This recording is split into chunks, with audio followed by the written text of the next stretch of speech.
I'm Kyle. I'm Madeline, and our idea is Hamilton Bikes. So, Hamilton Bikes is a transportation service that aims to provide residents and visitors in Hamilton with affordable public transportation that's also good for the environment. So we base this idea off of the Cincinnati Red Bikes and their system with that, and we think that would work really well along the bike path. So we've prepared a short song explaining why it would be a good idea.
So we conducted a building-wide feasibility study to determine how the community would receive this business. Although the students of SOA aren't really our target demographic, we're kind of thinking more like students of Miami Hamilton and people who visit. It was still helpful to survey them because we gathered some really conclusive evidence. We tried to reduce as much bias as possible by collecting a random sample of the SOA students. I believe we had 70 responses. So. And keeping the connotation of our questions neutral. We used inferential statistics to evaluate our collected data, the majority of which was qualitative, and make an inference about how the city of Hamilton would feel about our business idea. So the first question that we asked is, how often would you use a bike rental service throughout Hamilton?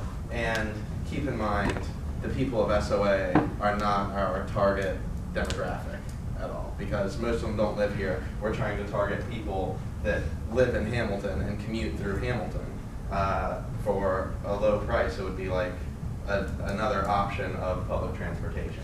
But the people of SOA would overwhelmingly not use a bike rental service. But again, many of them are just traveling in and out for school. And many of them don't stay in Hamilton at all, actually. So we provided a few different possible locations for stations for these bikes. We had the Hamilton Visitor Center, River's Edge, Rensselaer Forest, Miami Hamilton, and Joyce Park, and we tried to kind of space them out about equally around Hamilton. So we included these pictures in our presentation. And we wanted, originally, as someone who lived in Hamilton, I wanted there to be a bike station up by the Meijer and up by the Walgreens on High Street. But in those locations, we decided against it because it's not the best area, and we would want to keep these bike locations in better areas just to make sure the bikes stay in good condition. So we asked which location would be most accessible to people, and most people, most people said River's Edge, Rensselaer Forest, or Joyce Park, so we definitely do those locations if it was too costly to do all 5 locations.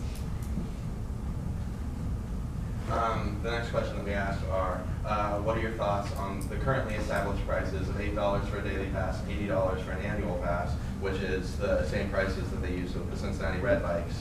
And 65% said that it's affordable, 31% said it's too costly, and 4% said that it wouldn't gather enough profit.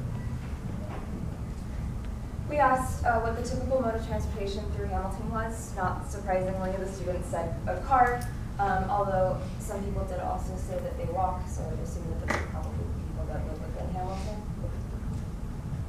But we are hoping to increase the amount of people that would travel by bike with this idea. The next one is how long would you need to rent the bikes at one time? 10% said 30 minutes, 23% said 1 hour, 38% said 2 hours, and 29% said more than 2 hours. But if the bike stations were properly set up throughout the area where you could ride the bike from one place to another place and drop it off there, it wouldn't need to be out for a really long time. And one of the main reasons that we asked this question is because one of the ideas we had to address a problem we found that would be possible theft. We are hoping to put like a kind of wheel locking mechanism on it so that you wouldn't be able to ride it more than the time you rented it for. So you wouldn't be able to really steal it and ride it. So then we would know to make it not lock for at least 2 hours. Thank you.